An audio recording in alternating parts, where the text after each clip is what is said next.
नमस्कार, मैं हूं अनुसया साहू। विश्व साहित्य सेवा संस्थान सिंगापुर की ओर से आप सभी का स्वागत करती हूं।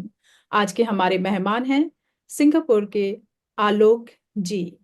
आलोक जी साहित्य और सृजनशीलता की दुनिया में एक जाना माना नाम है। सिंगापुर में शिपिंग कंपनी में फ्रीक मैनेजर हैं। अपनी गहन सोच और सरल अभिव्यक्ति के लिए ये श्रोताओं के बीच विशेष पहचान रखते हैं। उनका लेखन और वक्तव्य हमेशा प्रेरणा और सकारात्मकता का संचार करता है। तो चलिए आइए मिलते हैं। नमस्कार साथियों। और विश्व साहित्य सेवा संस्थान का बहुत बहुत धन्यवाद। और अनुसुईया साहू जी का भी बहुत बहुत आभार मुझे इस कार्यक्रम से जुड़ने के लिए आज।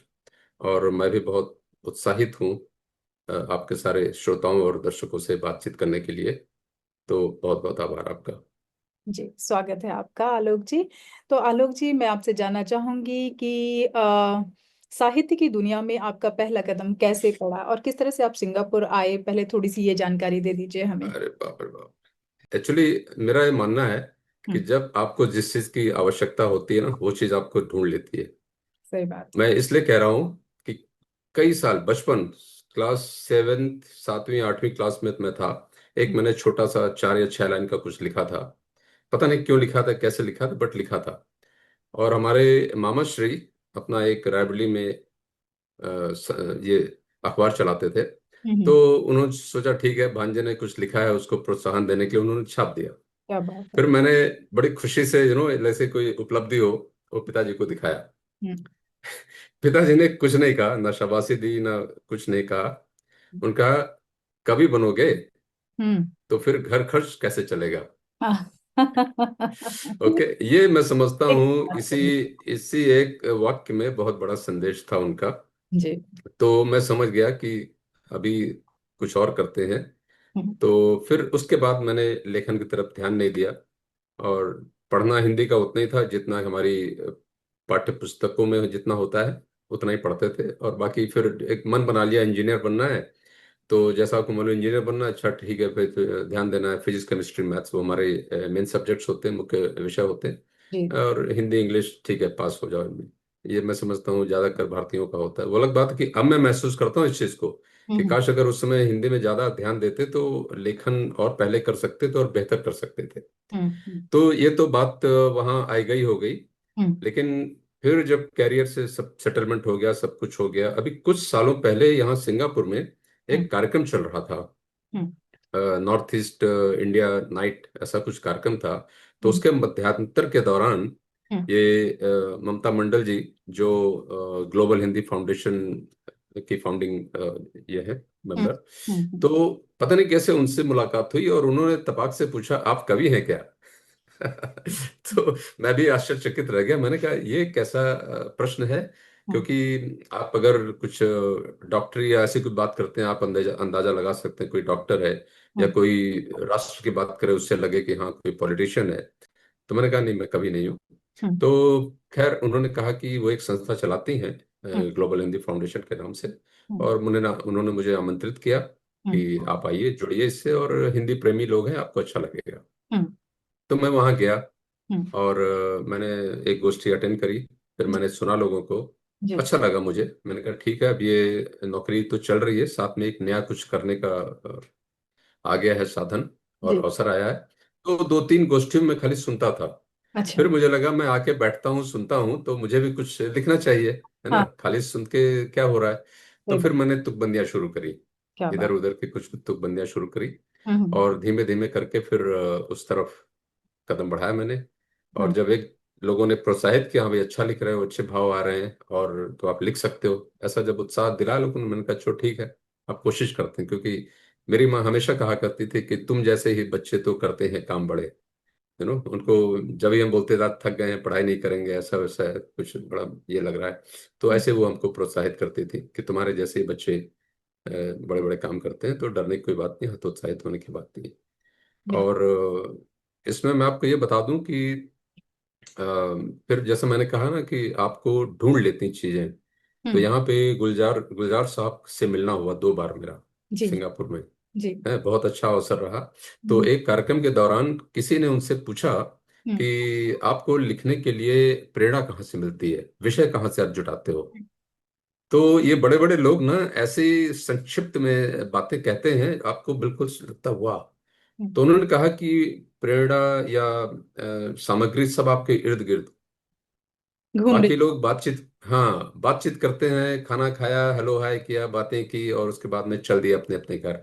हाँ। लेकिन जो साहित्यकार होता है वो जरा भावुक किस्म का होता है, हम्म। और बहुत ही संवेदनशील होता है। जी जी। तो वो सारी चीजों को बड़ी बारीकी से परखता है, सुनता है, हम्म, बोले नहीं लेकिन वो परखता है चीजों को, और अपने फिर वो मनन करता है। जी और अगर उसको कोई बात लगती है कि हाँ इस बात को सबके सामने अपने शब्दों में कहना चाहिए, लोगों तक कोई भली बात ही है उसको पहुंचाना चाहिए, फिर वो अपने शब्दों में उस चीज को व्यक्त करता है। तो जी। मुझे उनकी वो टिप्स भी बहुत अच्छी लगी। और सही कहता हूँ मैं, उसके बाद ना चीजों के देखने का मेरा जो नजरिया है वो हम्म। बहुत बदल गया। सब चीज को बहुत बारीकी से परखना, कहीं भी जा रहा हूँ तो सब चीज को, पेड़ कैसे हिल रहे हैं, पेड़ों का रंग क्या है, पत्तियां हिल रही हैं, क्या चल रहा है, समुद्र में लहरें उठ रही हैं तो दर्शन उनका शुरू हो पैटर्न क्या गया है। आपका। जी हाँ, फिर तो मैं उनके प्रति भी बहुत ही कृतज्ञ हूँ जी जी। कि ऐसी बात उन्होंने समझाई। हम्म। तो बस ऐसे ही है। सर और सही बता दूं जी। श्रोताओं को कि मेरा लेखन का जो है जर्नी या यात्रा बहुत लंबी नहीं है। मैं समझता हूँ 6 साल, ऐसे अच्छा 5-6 साल करीब हुए हैं। अच्छा अच्छा। आपको लगता होगा कि शायद मैं बहुत दिनों से लिख रहा हूँ, बहुत कुछ लिख रहा हूँ, लेकिन ऐसा कुछ नहीं है। जी बस एक लग गई धुन तो लग गई धुन।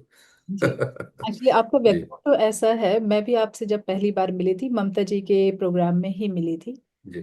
और हाँ, हिंदी दिवस के प्रोग्राम में ही मिली थी। तो जी जी। आपका जो व्यक्तित्व था मुझे ऐसे लगा कि ये शायद चीफ गेस्ट हैं, जिस तरह हाँ, से आप ओके। कह कर आए थे कोट वगैरह। तो तो और आप निराश तो नहीं हो गई थी? नहीं नहीं नहीं, निराश नहीं हुई थी, तो मुझे ऐसे लगा कि ये शायद, ये अगर चीफ गेस्ट नहीं है तो ये जाने माने कवि लेखक होंगे, हाँ, कोई कोई तो जी। होंगे, मीन्स कोई हाई पर्सनालिटी है ये। हाँ, और फिर जब हम स्नैक्स ले रहे थे तब उस समय मेरी और आपकी बात हुई, और फिर जी जी। बात करके भी बड़ा अच्छा लगा कि जिस तरह का आपका स्वभाव था, आपके पूछने का तरीका, हाँ, बोलने का तरीका, वो सब बहुत अच्छा लगा। और उस ओ, समय आप काफी लोग थे जो कि पैनल चर्चा में बैठे हुए थे। तो जितने भी लोग जी पैनल चर्चा में बैठे हुए थे तो मुझे ऐसा लगा कि ये हम सिंगापुर के बहुत भव्य कवि हैं, और नो डाउट थे क्योंकि आप लोगों की पुस्तक छपी थी नवरंग। हाँ, नौरस, सिंगापुर के नवरस, नौरस। जी जी। सिंगापुर के नवरस, और हाँ, उसके बारे में तो जो लिखा हुआ था वो भी। तो उस समय मैंने काफी कवियों से मुलाकात की, और वो अभी भी मेरे जी दोस्त में हैं, और सभी मतलब माननीय थे, और हैं अभी भी। हाँ, तो आप भी उनमें से एक थे। तो इस प्रकार मैं बताना चाहूंगी कि हमारी मुलाकात इस तरह से हुई। तो सर मैं आपको धन्यवाद। बताना चाहूंगी कि कविता, गीत जी और हाइकू तीनों ही विधाएं अलग अलग सौंदर्य लिए हुए हैं। तो जी। तीनों में आपका विशेष झुकाव किस और अधिक है, और क्यों? दरअसल मैंने बताया ना कि बस लिखना शुरू हो गया, लिखना शुरू हो गया। फिर जब लिखने लगे तो मुझे लगा कि लयबद्ध, छंदबद्ध, हम्म। वो उसी से पहली पहचान हुई। जी। और फिर कुछ लोग भी मिले जिन्होंने मुझे छंद सिखाने शुरू किए, हम्म। ग्रुप में, व्हाट्सएप ग्रुप और ऐसे चैट जो है उसमें कुछ लोगों से जुड़ा मैं। हम्म। तो मेरा जो मेन रुझान रहता है कविता लेखन में, और मैं गीत की तरह लिखता हूँ। गीत मतलब कि मजबूत है। छंदबद्ध हो, हम्म। छंदबद्ध हो। तो हम्म। वो मुझे अच्छा लगता है कि जिसको आप गा सकें, गुनगुना सकें, कोई भी सुने तो उसका मन लग जाए कि हाँ चलो इसको क्योंकि जो चीज़ गा सकते हैं वो शायद आपके दिलो दिमाग पे ज़्यादा देर तक रुक भी सकती है। जी और तो इसलिए मैं गीत ज़्यादा लिखना पसंद करता हूँ। जी जी। बीच बीच में कभी छंद मुक्त भी लिख देता हूँ, लेकिन प्रायः मुख्यतः मैं छंदबद्ध ही लिखता हूँ। हैं। हाँ, क्योंकि और उसकी भी कई सारी विधाएं हमारे यहाँ। जी आप जी। बहुत सुरीला गाते हैं, मैंने काफी काव्य मंचों में आपके आपके गीत सुने हैं, और लिखे। कोशिश करता हूँ गाने की। जी, और गायक तो नहीं हम अर्थ। लोग तो। जी। तो मैं चाहूंगी कि श्रोताओं के लिए आप एक अपनी बद्ध कविता सुनाएं, गा कर सुनाएं। ओके। जी। एक जैसे एक कविता मैंने लिखी थी, हम्म, देख कर धुआं धुआं चमन। अच्छा। देख कर धुआं धुआं चमन,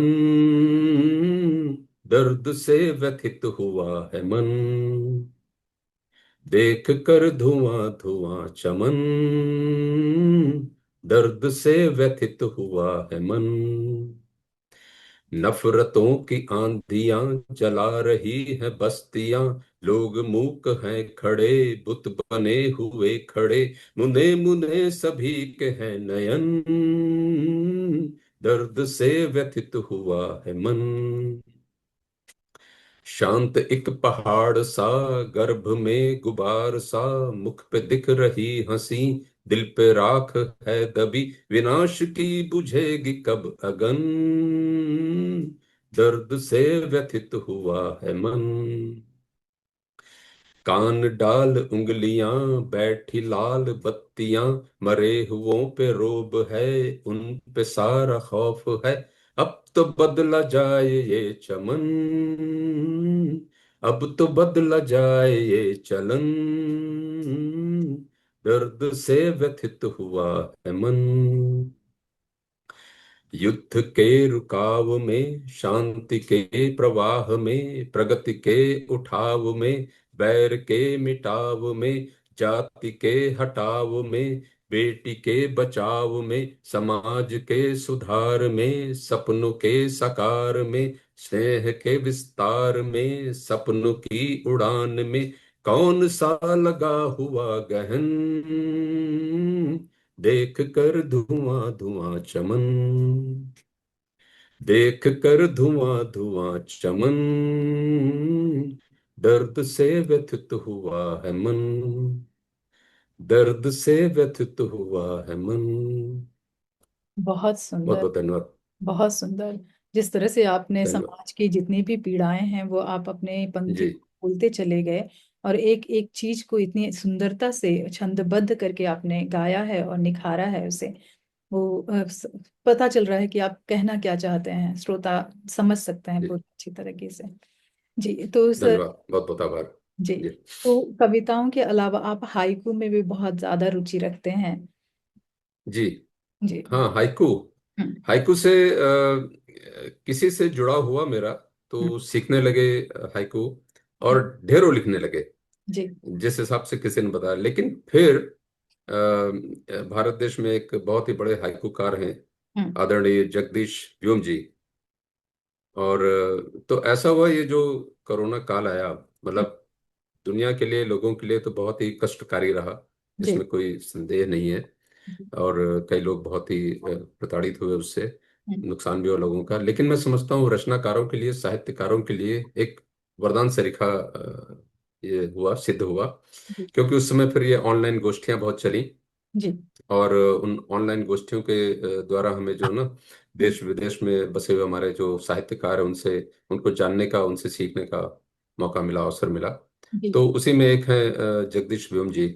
हम्म। वो बहुत ही बड़े, बहुत ही अच्छे हाइकूकार हैं। फिर उन्होंने कार्यशाला करी हाइकू की, उसको मैंने वहां से सीखा हाइकू क्या होता है लिखना। कि हाइकू 5 7 5, 5 वर्ण, और 7 वर्ण, और फिर 5 वर्ण, ऐसे करके 5 7 5 के 3 पंक्तियों की कविता होती, बड़ी छोटी सी कविता है। हम्म। लेकिन बहुत ही मारक होती है अगर अच्छे से लिखी जाए। कि जी। मतलब जी। अच्छे से लिखे जाए तो लोग समझ सकते हैं क्या लिखा गया है। क्या लिखा है? और ये खाली लोग जल्दीबाजी में बहुत ही बस शब्द संयोजन किया, 5 7 5 के उसमें लगभग मतलब डाल दिया, वो हाइकू नहीं होता है। हम्म। हाइकू ऐसी चीज है कि 2 पंक्तियां आप कह जाओ, फिर हम्म। तीसरी पंक्ति जब आप बोलोगे तब लगेगा आह या वाह, जो भी है, मतलब जो कविता कहना चाह रही है, वो तीसरी पंक्ति में आपको भाव खुलते हैं। हम्म। तो उन्होंने खुद भी कहा है कि इतने सालों से वो लिख रहे हैं, और अभी तक उनके भी 100 भी नहीं हुए हाइकू। हम्म। हम्म। तब मुझे लगा कि वाह, ये कितनी एक साधना का काम है हाइकू लिखना। जी। और मैं भी जब लिखता हूँ, कोई विचार भी आ जाते हैं, फिर उसको 5 7 5 में बांधना, वो इस तरह से बंधे कि तीसरी पंक्ति में कविता खुल कर आए। तो और मैं आपको बता दूं, या जो श्रोता हमारे सुन रहे हैं, हम्म। कि कभी कभी एक हाइकू लिखने में उतना ही समय, उतनी ही श्रम, उतना ही मेहनत लगती है, जितना में आप जो है ना 5 या 7 बंद की एक कविता लिख सकते हैं। जी। जी। तो तो एक अच्छा हाइकू मतलब वो होता बिल्कुल है। बिल्कुल सही कह रहे हैं। जी। तो मैं आपके तो कुछ हाइकू सुनना चाहूंगी सर। हाइकू ठीक है, कोशिश करता हूँ मैं। जी। तो चूंकि ये हमारा हिंदी का कार्यक्रम है, तो हम्म। एक हाइकू हिंदी के लिए पढ़ता हूं मैं। जी, स्वागत। हिंदी बोलना, हम्म। हिंदी बोलना हिंदी भाषा के लिए ऑक्सीजन है। अब दूसरा हाइकू है। हम्म। नियत यही, खिलना मुरझाना, फूल ने कहा, सच ही तो है, रखें मेरा ख्याल, मेरे ख्याल,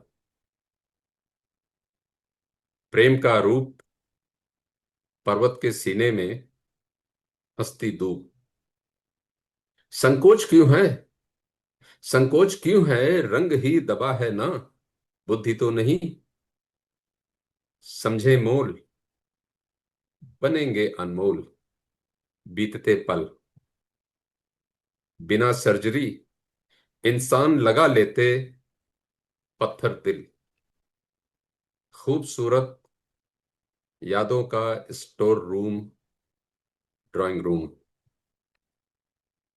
मुश्किल काम अपने काम से ही रखना काम,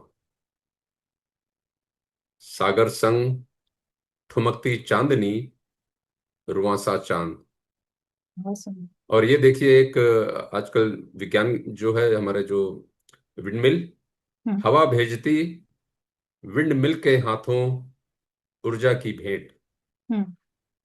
और एक और है, रात बनाती ओस का शरबत, सूर्य के लिए। क्या बना, बात है आई बहुत। थिंक व्याख्या करने की जरूरत नहीं पड़ रही ना नहीं ये, नहीं, जरा भी नहीं, जरा भी व्याख्या है करने ना। की जरूरत तो नहीं, पूरा तो रात भर जो स्पष्ट। ओस आती है, और सुबह सूर्य आके उसको पी लेते जी हैं। जी। रात बनाती ओस का शरबत, सूर्य के लिए। और हाँ। एक अंतिम में, इश्क ही जाने नमकीन या मीठा, इश्क का स्वाद, इश्क ही जाने नमकीन या मीठा, जी, इश्क का स्वाद। सही तो आई बात। थिंक आपके दर्शकों को, श्रोताओं को ये पसंद आएगा हाइकू हाइकू। जी। या सब बहुत खूबसूरत हाइकूज आप लिखते हैं, और मैं हमेशा आपके हाइकूज पढ़ते रहते, मतलब मैं तो पढ़ती हूँ, और भी बहुत सारे लोग पढ़ते ही जी रहते हैं, तो आप फेसबुक वगैरह में डालते हैं, और बड़े मीनिंगफुल होते हैं। मतलब आप उसके साथ एक पिक्चर भी डालते हैं कभी कभी, या नहीं भी डालते हैं तो भी वो स्पष्ट बता देते हैं कि आप कहाँ पर विचरण कर रहे हैं। समुद्र के किनारे बैठे जी। हैं, या कहीं घूमने गए हुए हैं, आपके हाइकू के शब्दों से वो पता चल जाता है। हाँ, व्योम जी ने यही बताया है कि जब आप हाइकु लिखो, इवन कभी कभी वो एक कार्यशाला के अंतर्गत कुछ विषय देते हैं, या एक कोई चित्र दे देंगे और हम्म। उस पे लिखना है। हम्म। लेकिन उनका कहना यह है कि आप चित्र पे लिखो, लेकिन बाद में जब कोई पढ़े, हम्म। तो चित्र के बगैर भी वो बात खुल के आए। की ये कल्पना। नहीं कि हमेशा चित्र का सहारा लेना पड़े वो हाइकु समझने के लिए। हम्म। तो बस उसी उनकी सीख को ध्यान में रखते हुए बस लिखने की कोशिश करता हूँ। बहुत सुंदर, तो बहुत सुंदर आलोक जी। एक एक्चुअली मैं आपको बता दूं, किसी ने हाइकू पे गोष्ठी करी थी। हम्म। तो मैंने कहा, हाइकू पे गोष्ठी कैसे, कितनी देर हाइकू चलेंगे, है ना, हम्म। क्योंकि हाइकू तो फट फट फटाफट कुछ सेकंड में बोल देते हैं। हम्म। लेकिन उन्होंने बोला, नहीं आप बोलिए। हाँ, हम्म। तो जब बोलने लगे, फिर उन्होंने हमको रोका ही नहीं, हम्म। और करीब 20 मिनट निकल गए मेरे। फिर मुझे हाइकू रियलाइज हुआ कि सुनाते अरे, और भी लोग हैं हाइकू बोलने के लिए। फिर मैंने उनसे समय। क्षमा मांगी, मैंने कहा भाई बहुत वक्त ले लिया मैंने। जी जी। जी। नहीं तो आपके पास इतना मटेरियल आपने लिख रखा है कि आपके पास है, काम काफी कुछ किया हुआ है आपने, तो आप कंटिन्यूअसली हाँ। मिनट तक आप सुनाते चले गए। जी। जी जी। हम्म, बहुत सुंदर। सर मैं आपसे धन्यवाद। जानना चाहूंगी कि आपके अनुसार कविता और गीत में मूलभूत अंतर क्या है, जो आपने बताया कि छंदबद्ध और छंद मुक्त होते हैं, इसके जी अलावा जी। थोड़ा गूढ़ में जानना चाहूंगी आपसे। आई थिंक मेरी जो समझ है हम्म। कविता और गीत की, हम्म। वो यह है कि हर गीत कविता हो सकती है, या हो सकता है, हर गीत कविता हो सकता है, लेकिन हर कविता गीत नहीं हो सकती। हो सकते हैं। क्योंकि गीत, अब जैसे कविता है, तो हम्म। हमने देखा कि छंदबद्ध भी हो गई, छंद मुक्त भी हो गई, है हम्म। ना। हम्म। तो वो भी कविताएं हैं वो, और बहुत लोग लिख रहे हैं। अगर जी। हम ध्यान दें, शायद पहली जो छंद मुक्त अ, कविता रही होगी, जो निराला जी की है, वो तोड़ती पत्थर, हम्म। है ना। हम्म। हालांकि उसमें तुकांत है, बढ़िया तुकांत है। हम्म। आजकल तो लोग अतुकांत भी लिख रहे हैं, हम्म। लेकिन उसमें तो बहुत बढ़िया तुकांत है, लेकिन वो गीत नहीं है, कविता है वो। हम्म। है ना। गाने को गा दें, मीटर में आप कैसे भी करके बिठा के म्यूजिक में आप गा देंगे उसको। हम्म। लेकिन जो कविता की गीत की परिभाषा है कि बराबर एक मीटर में चलती होना चाहिए है उस। ना। कहीं पे अगर उसमें यति लगानी है 16 14 या जो भी होती है 12 12 यति होती है, तो वो उसमें नहीं बैठेगी। तो जी। या फिर एक और उदाहरण लें, हम्म। जो सबने पढ़ा होता है, माखनलाल चतुर्वेदी जी की जो कविता है, हम्म। पुष्प की अभिलाषा, हम्म। वो है बराबर उसमें मीटर में चलती है। हम्म। मात्रिक छंद है वो, तो उसको हम गीत कह सकते हैं। वो जो कविता है वो गीत के अंतर्गत आ जाएगी, है ना। तो अब जैसे हाइकू है, हाइकू भी कविताएं हैं लेकिन वो गीत नहीं है। उनको गा सकते हैं, गाते हैं लोग, हम्म। लेकिन मुश्किल है। जी। तो मेरा तो यही मानना है कि हर हर गीत कविता होगी, लेकिन हर कविता गीत गीत नहीं होगी। हो सकता है, जी सही। बहुत जी। सुंदर आपने उदाहरण दिया और बहुत सुंदर ही आपने उसे हम्म। एक्सप्लेन किया है, हमें बताया है। तो क्या आपको लगता है कि हाइकू जैसे छोटे छंद आज के तेज तर्रार समय में पाठकों से अधिक जुड़ते हैं? मैं समझता हूँ कि पाठक, जो उनको परोसा जाएगा अच्छा सा, हम्म। अच्छी चीज परोसी जाएगी, तो वो पाठक को जब पसंद आएगी। जी जी। ठीक है ना। हम्म। कई बार मैं देखता हूँ, या अभी आजकल कभी आप देखें, मतलब थोड़ा हट के मैं बोल रहा हूँ, स्टैंड अप कॉमेडी, हम्म। है ना। हम्म। मैं इस मंच से शायद अपनी ये भी बात कह दूं हम्म। कि स्टैंड अप कॉमेडी में देखिए किस तरह की भाषा का प्रयोग होता है हम्म। अधिकतर आजकल, है ना। अब शायद उनको लगता है कि आज के जो युवा हैं उनको यही पसंद आता है, हम्म। लेकिन मैं इस बात से सरोकार नहीं रखता, मैं इस बात को मानता भी नहीं। मैं समझता हूँ कि आप जो अच्छा परोसोगे तो युवा वर्ग अच्छा पढ़ेंगे, क्योंकि आप जनरलाइज नहीं कर सकते हो सारे युवा वर्ग को एक पैमाने पे, एक उस पर नहीं पैमाने रख में सकते हो। श्रोताओं को नहीं बांधा जी। जाता है, और करेक्ट। भिन्न प्रकार के श्रोता होते हैं, उनकी भिन्न भिन्न रुचियां होती हैं। तो जी जी करेक्ट। सही कह रहे हैं कि कॉमेडी करना, देखिए हंसाना किसी को, और आपको लगता है ऐसे कि हम कुछ नॉनवेज बोलेंगे तो ही लोग हंसेंगे, ऐसा नहीं है। हाँ, बिल्कुल आप नहीं है। जब आप हाँ, family programme Kapil Sharma show को देख लीजिए, वो इस तरह के जी जी मारते हैं कि आप हंसते हंसते थक जाते हैं। बिल्कुल तो ये एक बिल्कुल। कला है, और ये कला हम हाँ अपनी आम भाषा से, आम बातों से, आम जो चीज हम देखते हैं इर्द गिर्द और फैमिली परिवार से निकल कर आते जी। हैं। तो तो सर। जहाँ तक बात है हाइकू या कविता की, आई थिंक अच्छा गीत अगर दिया जाएगा, अच्छा गीत अगर दिया जाए जो लयबद्ध हो हम्म। और गीता में बढ़िया हो जी। और मीनिंगफुल हो, क्योंकि अगर, पूर्ण हो। इसीलिए मैं जो है हमेशा कोशिश ये रहती मेरी कि हम्म। मैं बोलचाल के शब्दों को ज्यादा प्रयोग में लाऊं, जी जी। जिससे कि अब जैसे मेरी बेटियां हैं यहीं पे पली बढ़ी हैं, है ना। हम्म। हम्म। तो वो भी समझती हैं, वो जी। भी मेरे साथ ही, जब मैं बोलूंगा अच्छा आज गोष्ठी के लिए जा रहा हूँ, तो वो भी छोटी बेटी खास करके वो बोलती है अच्छा कौन वाली पढ़ने वाले हैं? कौन सी रचना आज पढ़ेंगे? हाँ तो ही हाँ। मैं बोलूंगा ये नहीं नहीं, ये नहीं, आप वो वाली पढ़ो। हम्म। तो वो हमारे साथ बिल्कुल जुड़े रहते हैं, रचना क्रम में हमारे। जी। हाँ। या इन तो अगर कविताओं अच्छा, में। अच्छी चीज परोसी जाए तो गीत अच्छे आए तो जरूर सुनेंगे। बिल्कुल बिल्कुल सही जी। बात कह रहे हैं कि अच्छी चीज कहते हैं, रसोई में भी अगर अच्छा खाना बने तो हर कोई खा सकता है उसे, बस टेस्टी होना चाहिए। टेस्टी होना चाहिए। टेस्टी सही होना। बात। जी जी। बिल्कुल। तो क्या आपको लगता है कि गीतों की परंपरा धीरे धीरे कम हो रही है, या आज भी गीत उतने ही जीवंत हैं? गीत उतने ही जीवंत है। उसका उदाहरण, मैं तो नहीं जा पाया था हम्म। क्योंकि कल कुछ मेहमान आए थे घर पे, हम्म। लेकिन अभी जो है आदरणीय माननीय अवस्थी जी आई हैं जी हमारे शहर में। जी। और जो दोस्तों ने कुछ वीडियो वगैरह शेयर किए हैं, उससे तो ये लग रहा है कि जो सभागार था पूरा भरा हुआ था, बिल्कुल ना। बिल्कुल। तो आज भी लोग सुनने गए, और मैं समझता हूँ हर उम्र के गए हैं बिल्कुल हर लोग। कोई है। तो गीतों की परंपरा है। बात यह है कि अच्छे गीत दिए जाए लोगों को, बिल्कुल। अच्छे लयबद्ध मीनिंगफुल और स्वरबद्ध हो, जिसमें उनको लगे कि हाँ मेरी बात कही गई है। जी शब्द ऐसे हो जो वो गुनगुना सके, बार बार ये नहीं हो कि उनको जो है शब्दकोश देखने पड़ रहे हैं, जी। है ना। बिल्कुल। तो कभी कभी जैसे कि कोई बहुत अच्छी गजल लिखता है, लेकिन अगर उसमें हमको शब्दकोश देखने पड़ जाते हैं कि ये क्या माने, तो फिर एक दो आप देखोगे उसके बाद लगेगा अरे आगे बढ़ते हैं। जी जी। तो गीत दिए जाएं बच्चों को, युवा को, तो मैं समझता हूँ सुनेंगे। हम्म। और भारत में भी आप देखिए कितने युवा वर्ग हैं जो मंचों पे अपनी रचनाएं पढ़ रहे हैं, और बड़ी अच्छी अच्छी रचनाएं पढ़ रहे हैं। बिल्कुल बिल्कुल कभी कभी बहुत। मैं भी यूट्यूब वगैरह में कभी सुनता हूँ मैं, तो देखता हूँ कि काफी युवा वर्ग के जो है ना, लड़के लड़कियां हम्म। बहुत अच्छे गीत रच रहे हैं। खाली ये नहीं कि कुछ कुछ तो मंच पे ऐसा होता है कि चुटकुले सुना रहे हैं, वो हम्म। नहीं, बिल्कुल जो है ना एक संजीदा किस्म की रचनाएं कर रहे हैं लोग। जी। तो लोग पढ़ रहे हैं, सुन रहे हैं। खाली पर हमको ये ध्यान रखना है कि हम जब लिखें। लोकगीतों को भी बहुत पसंद कर रहे हैं। जी जी जी। और लोकगीत भी दूसरे मतलब हर स्टेट के लोकगीत हैं, जैसे आप चाहे राजस्थान जी के लिए, चाहे आल्हा उदल, ये सारी चीजें भी जी। अब कर आ रही हैं बाहर, लोग सुनना चाहते हैं। हाँ तो बहुत आपने देखा भी होगा कि जो बॉलीवुड के गीतकार हैं, संगीतकार हैं, वो बहुत डीपली घुसते हैं वहां पर, कि लोकगीतों में से ही शब्दों को निकाल कर लयबद्ध करते हैं और फिर उसे जी जी। नवीन में लेकर आते हैं। करेक्ट। और उसमें एक अच्छा ऐसा नवीनतम म्यूजिक ऐड करते हैं और उसको बना लेते हैं। हाँ जैसे कि आपने वो ताल मूवी में देखा होगा कि उन्होंने बहुत ही पहाड़ी संगीत को किस तरह से नवीनता दे करके लोगों के सामने समक्ष परोसा था, और उसे लोगों ने बहुत जी। पसंद किया।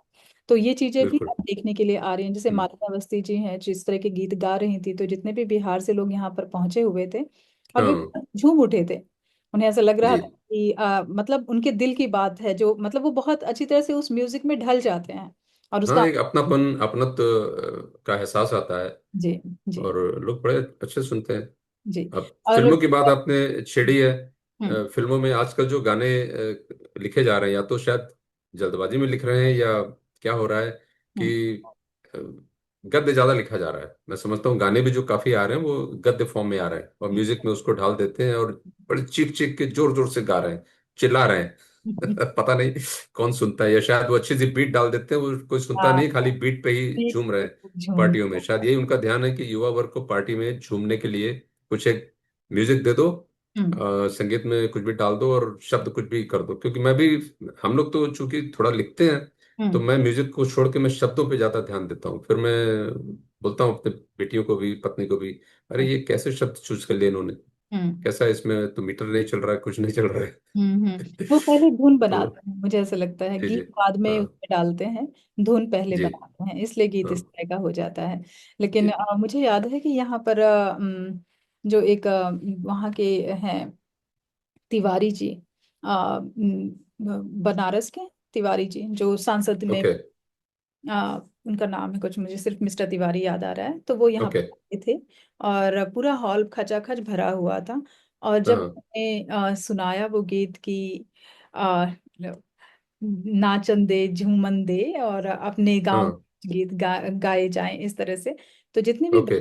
पब्लिक थी वो लोग एंजॉय करने लगे। और पीछे के जो पुराने लोग बैठे हुए थे, बुजुर्ग लोग, हाँ जब हाँ। उनकी रोने की सिसकियां सुनी, ओ। वो इतने भावुक हो गए कि वो जोर जोर हाँ से हाँ। रोने लगे। मतलब उनको अपने गांव, जी जी। अपने देश की याद इतनी आ गई। हाँ तो म्यूजिक में इतनी ताकत बिल्कुल। है, लोगों के गीतों, लोक गीतों में इतनी ताकत होती है कि वो लोगों को जी। रुला सकते हैं, इमोशनल कर सकते हैं।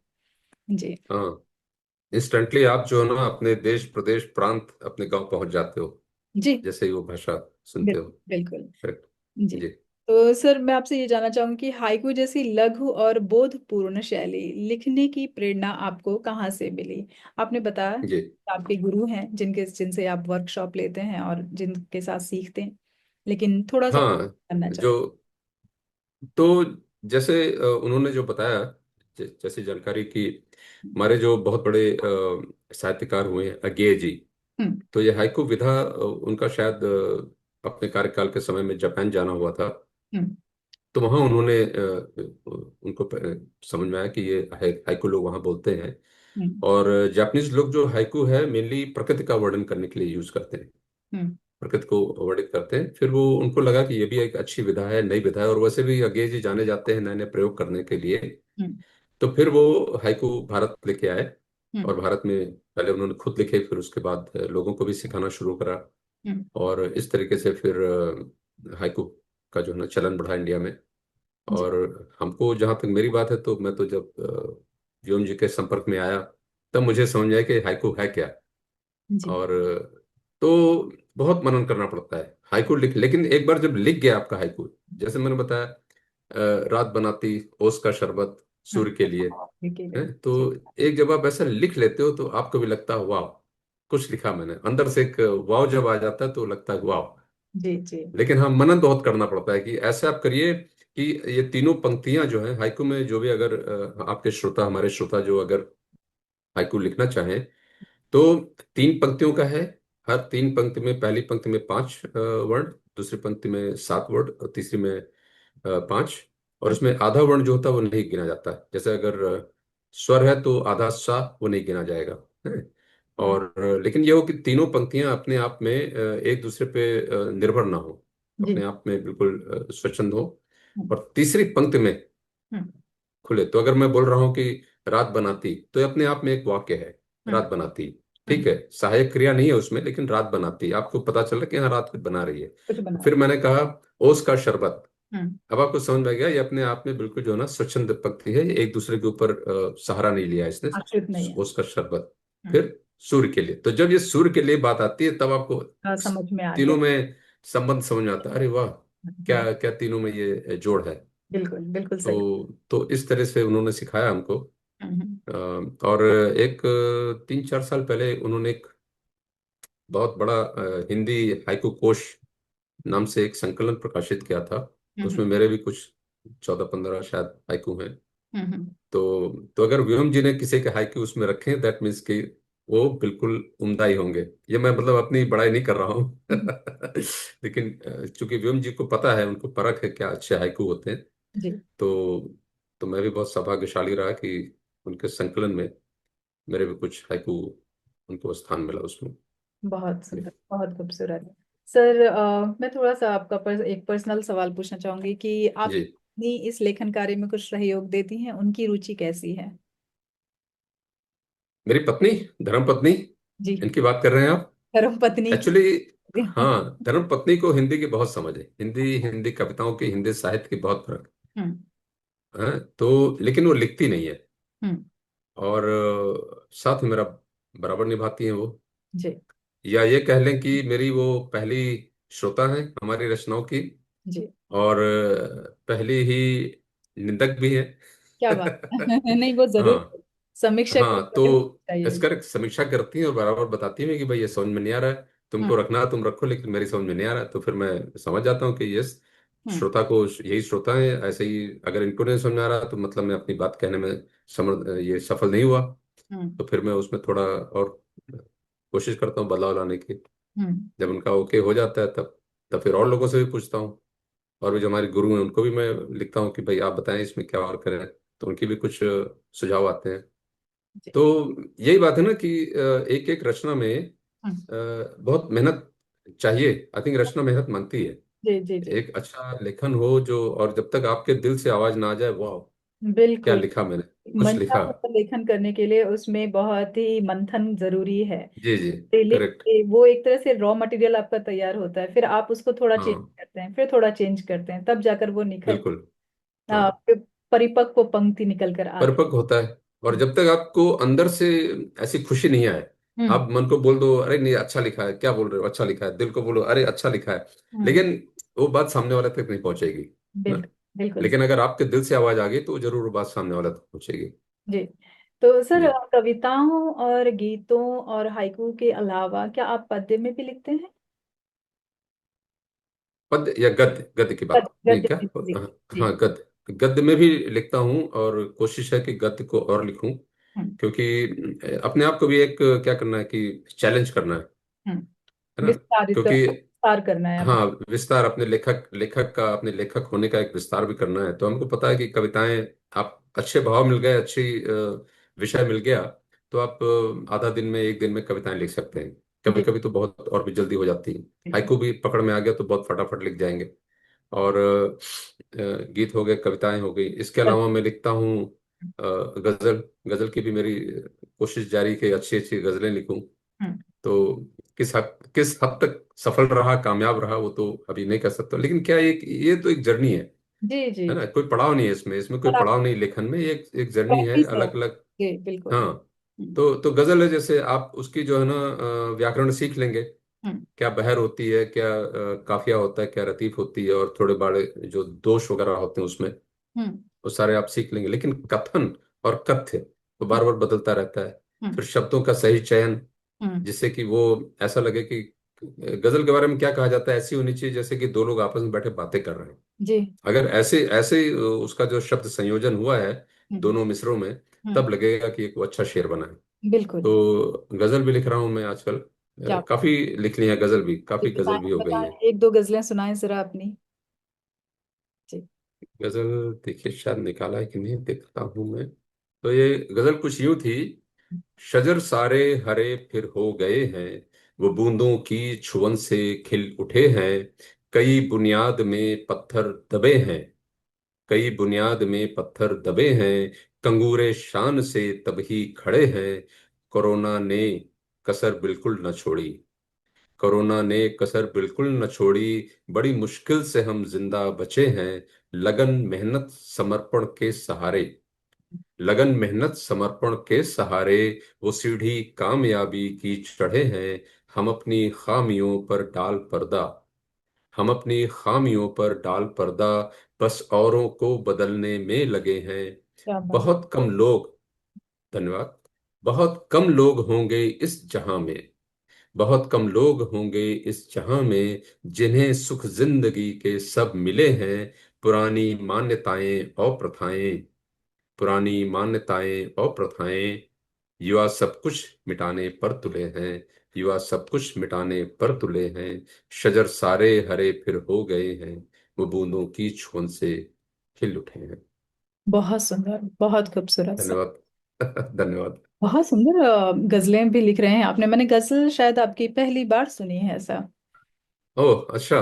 जी नहीं जी। गजल, हाँ, काफी टाइम हो गया, 2-3 साल हो गया मैं समझता हूँ हम्म लिख रहा हूँ गजल। और तो उसमें उसमें भी एक्चुअली बहुत तपस्या है, साधना है। बहुत मेरा कुछ। जो, हम लोग का जो ग्रुप है इसमें व्हाट्सएप में, जिसमें एक अनिल कुशेश जी हैं, वो सिखाते हैं हमको गजल।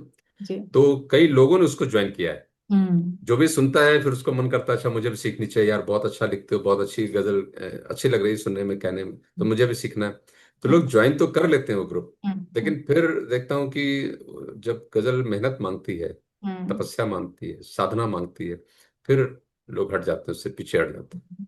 लेकिन एक बार मेहनत कर लो आप, हाँ, और तब जो है अच्छा लगने लगता है। बिल्कुल बिल्कुल। और इसके अलावा, जैसे एक और गीत, आपने पूछा गीत में, एक और चीज है नवगीत। अच्छा। वो भी मैंने व्योम जी से ही सीखा है। व्योम हम्म। जी नवगीत भी बहुत अच्छे लिखते हैं। नवगीत तो में क्या स्पेशलिटी होती है, क्या ऐसी खास चीज होती नवगीत, नवगीत है एक तरह का गीत ही, है? लेकिन जो हमारे अभी तक जो बने बनाए मतलब छंद हैं, हम्म गीतों के जो छंद हैं, हम्म तो उनका एक प्रकार चलता है कि ठीक है इतनी मात्रा पे चलेंगी, उनका एक मीटर बंधा हुआ है। हम्म नवगीत में क्या है, आप अपना मीटर चुन सकते हैं। हम्म।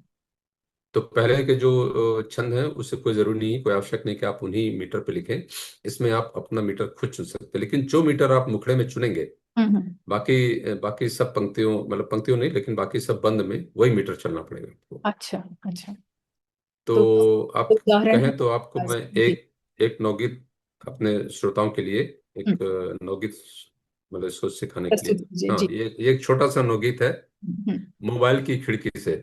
क्या बात है। तो आजकल जो हो रहा है, मोबाइल की खिड़की से अब दिखता है संसार, है ना, सब लोग मोबाइल से ही पूरी दुनिया जहान देख रहे हैं ना।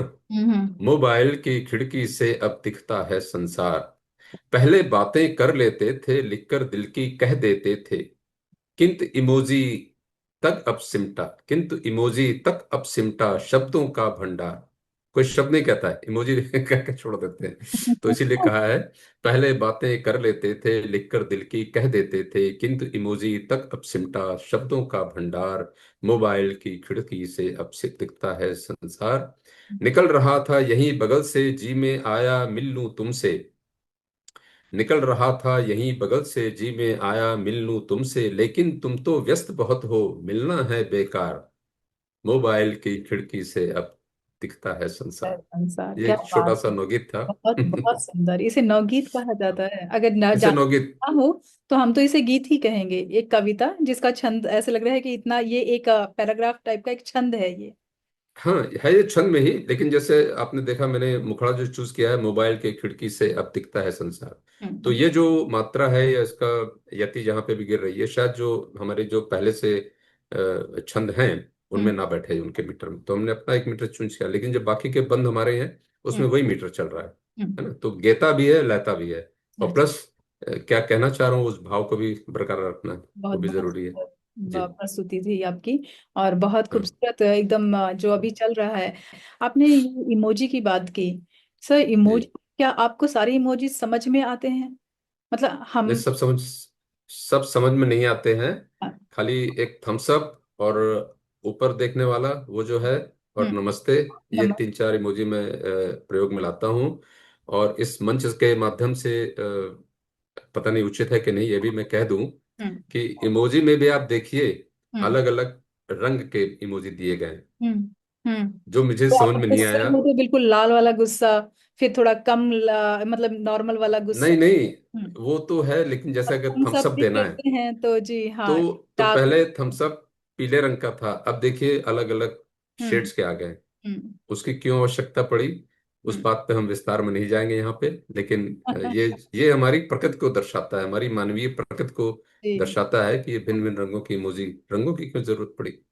तो रंगों से ये तो प्रदर्शित होता होगा कि हाँ ठीक है। हाँ, अच्छा लगा, बहुत अच्छा लगा, ऐसा। पता नहीं, हो सकता है, अगर ऐसा है सहमति। तो बहुत अच्छी बात है। सहमति भी अ- जतानी हो तो अगर डार्क इमोजी आया है थम्स अप का, तो इसका मतलब है कि हाँ मैं पक्का जरूर ये, आऊंगा और हाँ, मैं सहमत हूँ। और ये अगर ये बहुत बढ़िया जी। अलग पहलू आपने प्रस्तुत किया, तो बहुत अच्छी बात, अगर ऐसी बात है तो बहुत अच्छी बात है, ये बहुत सकारात्मक वैसे बात है। इमोजियों में मैं भी बहुत कच्ची हूँ। कुछ लोग बहुत ज्यादा हाँ। एक्सपर्टीज हासिल किए होते हैं इमोजीज में। जी जी। और हाँ। कुछ डाल देते हैं, मैं तो कंफ्यूज भी हो जाती हूँ कि ये कह क्या रहा है। अब जैसे हाँ, कोई होता है। इंसान ऐसे हाथ करके खड़ा है, तो मुझे जी। ऐसा लगता है कि शायद वो शॉक्ड है, मतलब वो ये कहना चाहते हैं, लेकिन हाँ। उसका कुछ और अर्थ है। फिर गूगल में जाके जी जी। सर्च मारते हैं कि भैया इसका अर्थ क्या है, फिर जाके उसका जवाब दिया हाँ। जाता है। तो काफी परेशानियां हैं, मतलब नई जी चीज सीखते भी हैं। लेकिन हाँ, जी। इसकी भाषा भी अपनी एक अलग भाषा है, जिसको जिसको भी सीखना पड़ेगा। जैसे कि आपने कहा कि गजलें हम सीख रहे हैं या हम जी। कविताएं सीख रहे हैं, उसी तरह इमोजीज भी हमें सीखने पड़ेंगे। हाँ, अब चलन है आज का, तो ये समय के साथ चलना है। बिल्कुल बिल्कुल। बता दूं आपको ये भी कि बीच में जो है ना, भजन भी लिख देता हूं मैं। अच्छा। ठीक है। क्या बात। तो हुआ ये, भजन कैसे लिखने लगे कि 2 साल पहले मैं और मेरी धर्मपत्नी हम लोग गए साउथ इंडिया, हम्म। दक्षिण भारत पूरा। मैंने कहा मंदिर देखेंगे, क्योंकि तिरुपति बालाजी जाने का बहुत दिन से मन था। हम्म। तो मैं सोच रहा था कैसे जाया जाए, फिर एक ट्रैवल एजेंट से सामना मतलब मुलाकात हो गई। हम्म। तो उन्होंने मेरे को पूरी 15 दिन की बड़ी अच्छी ट्रिप बना दी। हम्म। सारे जितने वहाँ मंदिर है, मदुरई में मीनाक्षी टेम्पल है, बालाजी टेम्पल है, और रामेश्वरम, हम्म। जितना भी कन्याकुमारी, और भी पूरे कई सारे टेम्पल। हम्म। तो उसके बना दिए। तो अब आप जा रहे हो, कहीं प्रतीक्षा कर रहे हो दर्शन के लिए, हम्म। बालाजी में तो बहुत लंबा चलना पड़ता है, बहुत प्रतीक्षा करनी पड़ती है। तो हम्म। जब तक इंतजार कर रहे हो और वहां पे, तो अब क्या करोगे, इधर उधर मन भटकने से अच्छा है, या मन में जो है ना कुछ आए, उत्तेजित हो जाए, अरे कितना टाइम लगे। हम्म। तो कुछ ऐसे विचार आ गए। हम्म। तो जब विचार आ गया तो मैंने फिर उनको भजन बनाया, तो ऐसे करके 15 दिन में तो करीब मैंने बताइए 7 भजन। जी, बताएं, सुनना चाहेंगे आपके भजन। भजन सुनना चाहेंगे तो मैं कोशिश करता हूँ निकालने की भजन।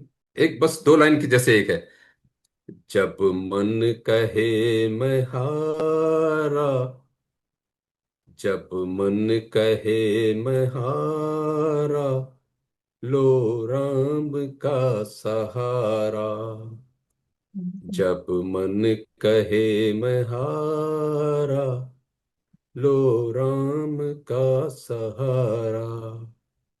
तो ये तो बस 2 पंक्ति, मैं तो इसको जब गाता हूँ मेरे को इतना अच्छा लगता है कि बस इसी को रिपीट करते जाइए। ये अपने एक आप भजन, उन कविता हो गई। हाँ जी, एक भजन जैसे है, कब आओगे रघुराई, हम्म। कब आओगे रघुराई, कब आओगे रघुराई, राह तुम्हारी तकते तकते अखियां भी पथराई, कब आओगे रघुराई, अखियां मेरी तरस रही हैं दरस तुम्हारा पाने को, बैठा है यह आतुर मन भी पग में शीश झुकाने को, दिन तो सारा बीत गया, दिन तो सारा बीत गया, संझा होने को आई, कब आओगे रघुराई, कब आओगे रघुराई, जिभ्या पर हो नाम तुम्हारा, हम पर यही दया करना, जिव्या पर हो नाम तुम्हारा, हम पर यही दया करना। सदा तुम्हारे पास रहूं मैं, इतनी कृपा बना रखना। दुनिया के सब आडंबर से, दुनिया के सब आडंबर से देने मुझे रिहाई। कब आओगे रघुराई, कब आओगे रघुराई। अंतिम अंतरा इसका। हर बाधा से लड़ लूंगा मैं, बस आशीष तुम्हारा हो। हर बाधा से लड़ लूंगा मैं, बस आशीष तुम्हारा हो। आंधी से भी भिड़ जाऊंगा, सर पर हाथ तुम्हारा हो। हिम्मत देना हर विपदा से, हिम्मत देना हर विपदा से, कर लूं हाथापाई। कब आओगे रघुराई, कब आओगे रघुराई। राह तुम्हारी तकते तकते अखियां भी पथराई। कब आओगे रघुराई, कब आओगे रघुराई, कब आओगे रघु। सुंदर। धन्यवाद, बहुत बहुत बहुत सुंदर। धन्यवाद। आप जिस तरह से अपनी लय को साधते हैं ना सर, जी ये कोई गीतकार ही कर सकता है, या संगीतकार जो गाता हो। तो मतलब आपने अपनी धुन को बहुत सुंदर तरीके से साध के आप प्रस्तुत करते हैं। अब वो भाई, ईश्वर के चरणों में कुछ रखना है तो वो भी ठीक ठाक होना चाहिए, है ना। जी। ईश्वर के लिए ऐसी वैसी चीज तो अर्पित नहीं सब करेंगे। कुछ अनुपात में है, शब्द भी, जी लय भी, ताल हाँ। भी, और जी धुन भी, और आपकी धन्यवाद। आवाज भी, और स्वर भी। जी सब कुछ मुझे बहुत अनुपात में लगा। और नो। आपके अंदर ये एक बहुत अच्छी प्रबल कला है, गीत गाने की। और गीत गाने का मैं आपको बताऊं, जैसे मैं अपने आप को, श्रोताओं को फिर से बता दूं हम्म, कि कभी भी आप कुछ भी कर सकते हो। और ये पिछले कुछ सालों से मैं अपने आप को चैलेंज करते रहता हूँ। फिर अच्छा। चाहे मैंने पेंटिंग भी करी है, लोग बोले कि पेंटिंग करना बहुत ऐसे उंगलियां होनी चाहिए, वैसा होना चाहिए। हम्म, मैंने कहा भाई ऐसी क्या खास बात है। हम्म, पेंटिंग के लिए आपको दिमाग में समझ होनी चाहिए, रंगों की समझ होनी चाहिए, और मन में थोड़ा धैर्य होना चाहिए। अरे क्योंकि वाह। पेंटिंग, तो मैं जैसे ऑयल पेंटिंग करता हूँ, है ना। हम्म, तो बहुत ही धैर्य का है, क्योंकि ऑयल पेंटिंग में अगर कोई गलत चीज हो गई हम्म, तो फिर दोबारा उसको मिटाना, वो करना, तो एक ही चीज, और फिर कलर, एक कलर, दो कलर। तो हम्म, मैंने पेंटिंग भी करी, 14-15 पेंटिंग बनाई मैंने, हम्म, है। तो इस वाह, तरीके से मैं खुद को चैलेंज करता रहता हूँ बहुत कि बहुत क्यों नहीं सुंदर। होगा। जी जी और बिल्कुल। मैं अपनी माँ की वही बात याद रखता हूँ कि तुम जैसे ही बच्चे तो हैं, करते काम बड़े, सोचते है ना। हैं। जी। तो बस मैं अपने कहा आप भी को गया चैलेंज करता है कि दिल, मतलब जब जो लोग यकीन नहीं करते हैं तो उसके लिए हूँ। एक जी, कहावत है कि जिसे जमाने ने पागल कहा, उसी ने कल इतिहास रचा। बहुत बढ़िया, करेक्ट, सही बात है। ये बात बिल्कुल कितने सच। सारे इतने एग्जाम्पल हमारे सामने। जी जी बहुत, बिल्कुल। जी आप चाहे बिजली जिन्होंने क्रिएट की, चाहे उनको ले लीजिए, जी तो गीत लिखते हैं, या जो अभिनय भी, बहुत सारे आप अभिनय देखिए कि बिना अभिनय सीखे ही आते हैं, और अपन बस कोशिश करते रहते हैं, और बहुत ज्यादा जी लक उनका साथ देता है। और मुझे लगता है आप, मैं, यहाँ पर काफी सारे ऐसे लोग हैं जिनको मतलब डिवाइन ने ही शायद रास्ता दिखाया है। हम चल रहे हैं अपनी धुन में, और अचानक से हमें लगता है कि नहीं, ये नहीं, ये करना चाहिए। हाँ। अब जैसे कि एक और जो उदाहरण है ना कि वो जो थे रत्नाकर, जो बाद में आगे चल के वाल्मीकि बने, और जिन्होंने वाल्मीकि रामायण की रचना करी। तो वो जी। भी देखिए, रोजमर्रा में अपने जूझ रहे थे, कैसे जो ना डकैती चोरी जो भी करके अपना जीवन यापन कर रहे थे। फिर एक बार कोई आ गए, साधु संत लोग, चलते चलते, बहुत ही सच्ची आत्मा वाले लोग थे। हम्म, और उन्होंने ऐसी एक बात उनको कह दी जो उनका जो है ना झकझोर गई उनको। और बिल्कुल बस नई राह पे निकल लिए वो, है ना। बिल्कुल। तो शायद ये कोई अच्छा मिल जाए। कवि कालिदास जी को ले लीजिए, मतलब। हाँ, कालिदास के भाई बहुत अच्छा उदाहरण है जी। कि वो भी कैसे थे और कहाँ से कहाँ सर्वोच्च कवियों में आ गए वो, कवियों में आ है ना। गए। तो वही है, पढ़े लिखे भी नहीं थे। लेकिन आपकी लगन, आप किसी चीज के, जी कहते हैं ना कि अरे इतनी लगन से अगर तुमने भगवान को मांगा होता तो भगवान भी मिल जाता। तो हाँ वही लगन जब किसी चीज की तरफ लग जाती है तो भगवान आपका टर्न लगा देता है कि उस जगह पे जाओ जहां पर आपका और ज्यादा उद्धार हो सकता है, या आप और अच्छा जी, परफॉर्म कर सकते हो वहां पर। करेक्ट। जी। तो बड़ी अच्छी बात आपसे हुई, आध्यात्मिक रूप में भी बात हुई। सर, मैं आपसे ये जानना चाहूंगी कि वर्तमान नहीं, ये वाला तो हो गया है। मैं आपसे पूछना चाह रही थी कि एक बड़ा अच्छा सवाल था कि एक कवि के रूप में आपके लिए प्रकृति और जीवना अनुभव कितनी प्रेरणा का स्रोत रहे हैं। डेफिनेटली मुझे ऐसा लगता है कि प्रकृति ने तो आपको बहुत ही प्रेरणा दी होगी लिखने की। प्रकृति, यस। इर्द गिर्द हमारे आसपास प्रकृति है तो उससे तो प्रेरणा मिलती है। हम्म। जीवन के अनुभव भी मिलते हैं। और मैं समझता हूँ केवल अपने जीवन के अनुभव नहीं, हम्म। दूसरों के जीवन के अनुभव भी, हम्म। उनसे भी हमको बहुत सीखने को मिलता है और लिखने की प्रेरणा भी मिलती है। जी। क्योंकि कहीं मैंने सुना था, महादेवी वर्मा जी का एक कोई साक्षात्कार था या किसी किताब में पढ़ा था, जिसमें उन्होंने ये बात कही थी कि अगर साहित्यकार केवल अपने अनुभव पे रचना करेगा तो उसका जो है साहित्य बहुत ही सीमित होगा, है ना। क्योंकि किसी के भी जीवन में अनुभव कुछ ही होते हैं, लेकिन एक लिमिट है उनकी, एक बिल्कुल। नंबर है। बिल्कुल। तो इसीलिए हम जब दूसरों को भी सुनते हैं, अखबार में कोई चीज़ पढ़ते हैं या टीवी में कोई चीज़ सुन ली, या आप किसी से बात करते हुए कोई चीज़ सुनाई पड़ती है, तो वो भी हमारे जहन में बैठ जाती है कि हाँ, ये बात भी कुछ कहने लायक है। जी। फिर प्रकृति की जहाँ तक बात है, प्रकृति से आप उदाहरण लेते हो, आप कुछ कितने सारे बिंब या प्रतीक हैं, वो आपको प्रकृति से मिलते हैं, जी। ठीक है नहीं। जी। कि अगर आपको विरह की बात कहनी है तो, जैसे कि अम, सागर में ज्वार भाटा जो उठता है चांदनी रात में तो उसका सहारा लेके हम विरह की बात करते हैं, है ना। या किसी को अच्छे संगीत का है तो कोयल की आवाज से उसकी हम तुलना करते हैं, उसका एक प्रतीक लेके चलते हैं, जी। ठीक है नहीं। जी। तो इसी तरीके से अगर निस्वार्थ प्रेम की बात कहनी हो, आप ऐसे तो लिख दो कि हम्म। हाँ, प्यार निस्वार्थ होता है, ऐसे कर सकते हैं, उनका प्यार बड़ा निस्वार्थ है। लेकिन उसको अपने भावों को अच्छे से व्यक्त करने के लिए फिर आप बता दोगे कि भाई देखो, जैसे नदी है, नदी बिल्कुल निस्वार्थ रूप से चल के पहाड़ों से लड़ते झगड़ते और कहाँ से चल के आती है और सागर मिल जाती है, क्योंकि उसको सागर से प्यार है। उसको मिलन में ही उसकी जो है ना अनुभूति होती है। हम्म। तो इस तरीके से प्रकृति का सहारा हम लेते हैं। बिल्कुल। मेरी मेरी तो यही मान्यता है, मेरे को तो यही मानना है कि प्रकृति हमें सीखने के लिए बहुत कुछ देती है। ज्ञान देती है, और और बड़ा टीचर कोई नहीं है, शिक्षक कोई नहीं जी है। और हाँ, प्रकृति के ही भाग हम भी हैं, और हमारे इर्द गिर्द जितने भी मनुष्य हैं, हम सभी से कुछ ना कुछ सीखते हैं। करेक्ट। जी। अब गर्मी आती है, हम्म। धूप हम्म। पीली पड़ने लगती है हम्म। ना।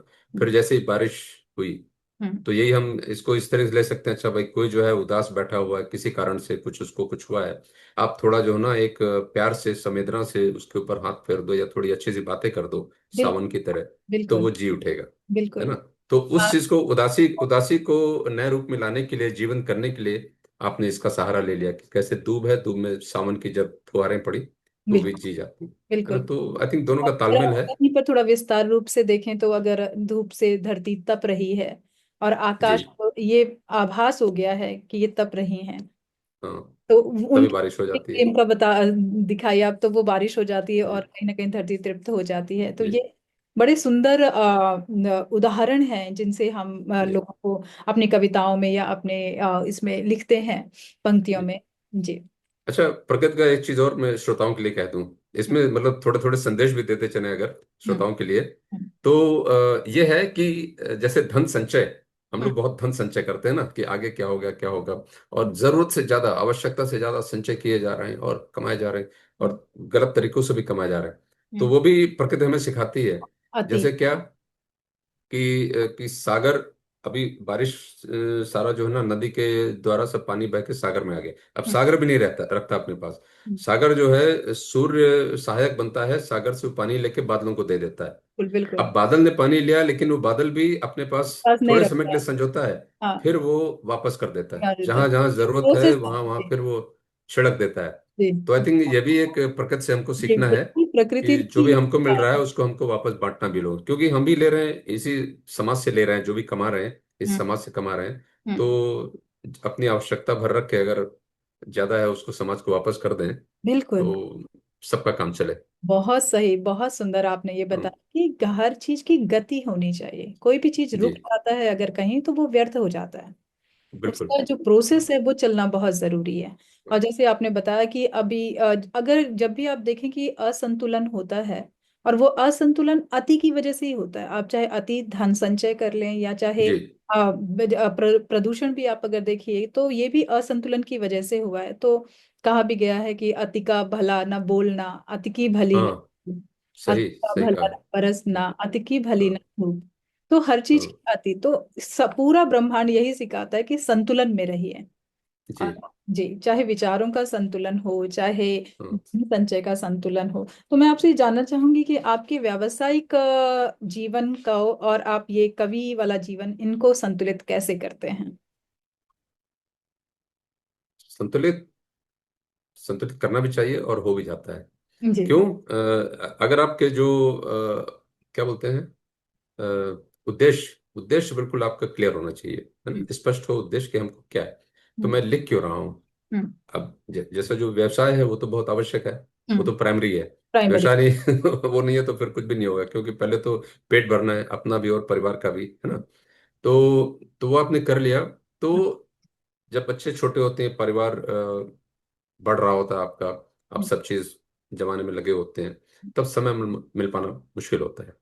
तो मैं भी उस अवस्था से गुजरा, हमारे कई सारे श्रोता जो हैं उससे भी गुजर रहे होंगे इस समय। फिर जैसे जैसे आपकी जिम्मेदारियां कम होने लगती हैं, खत्म होने लगती हैं, बच्चे कॉलेज चले गए, शादी ब्याह हो गई, तो फिर आपको लगता है अब एक खालीपन है। अब मैं बाकी समय क्या करूं? टीवी देख रहा हूँ, आप एक दो दिन टीवी देखो, वेब सीरीज देख लो, उसका जब आप वेब सीरीज वगैरह देख के उठते हो तो लगता कि अरे, इतने समय मैंने वेस्ट कर दिया, है ना। तो वहां से फिर एक चीज की शुरुआत होती है कि कुछ और हमारी हॉबीज हो।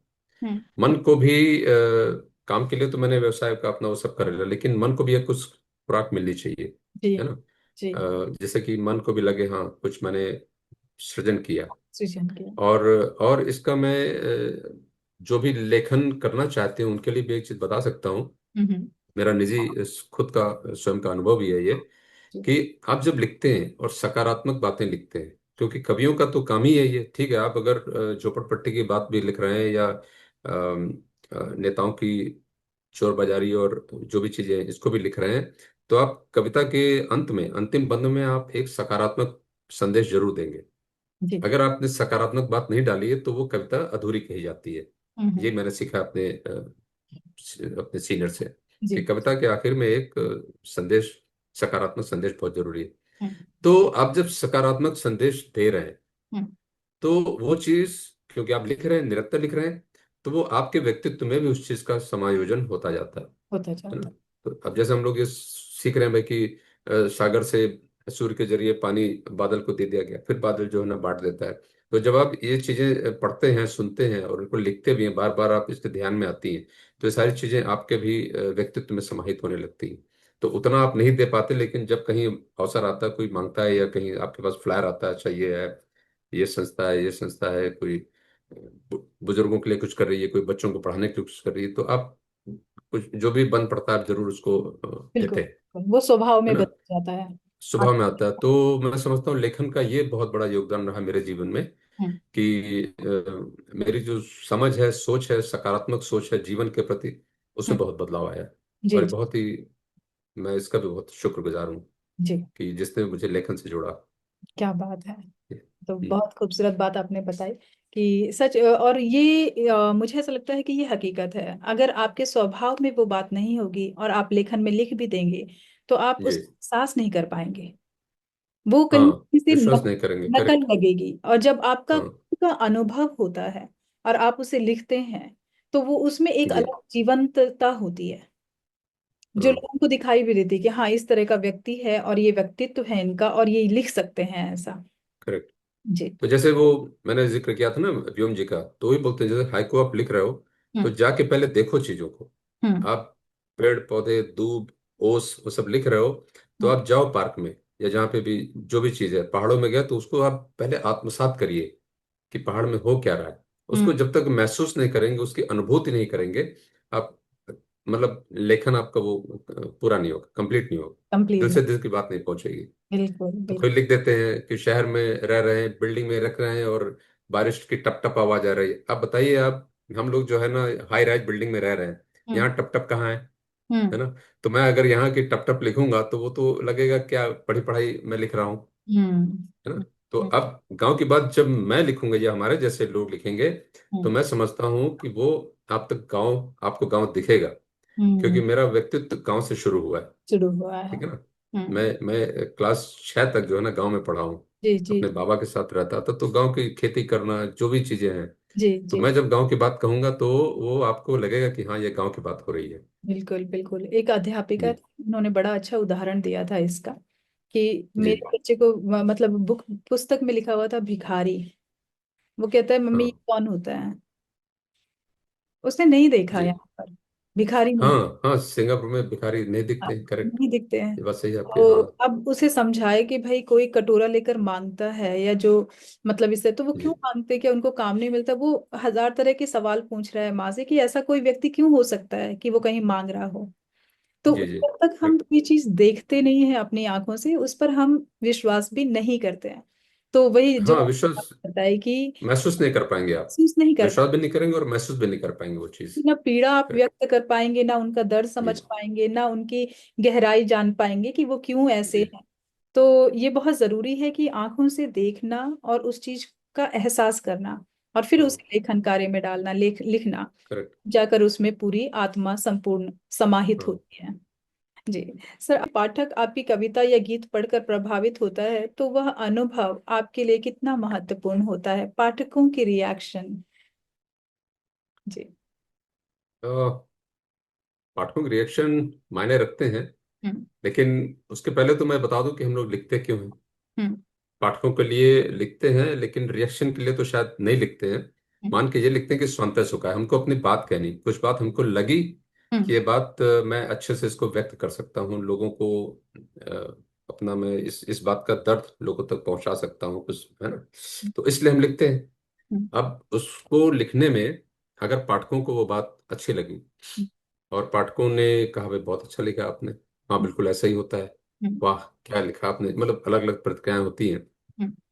तो आपको लगेगा कि जो मैं कहना चाह रहा था मैं वो कहने में सफल हुआ, अच्छा। अपनी बात कहने में। तो एक तो आपको ये संतुष्टि होती है कि यस मैं अपनी बात कहने में सक्षम हूँ, जो मैं कहना चाहता हूँ, जिस जिस तरह से कहना चाहता हूँ, जिस रूप में कहना चाहता हूँ, उस रूप में अपनी बात में अपने श्रोताओं तक पहुंचा पा रहा हूं, जी है ना।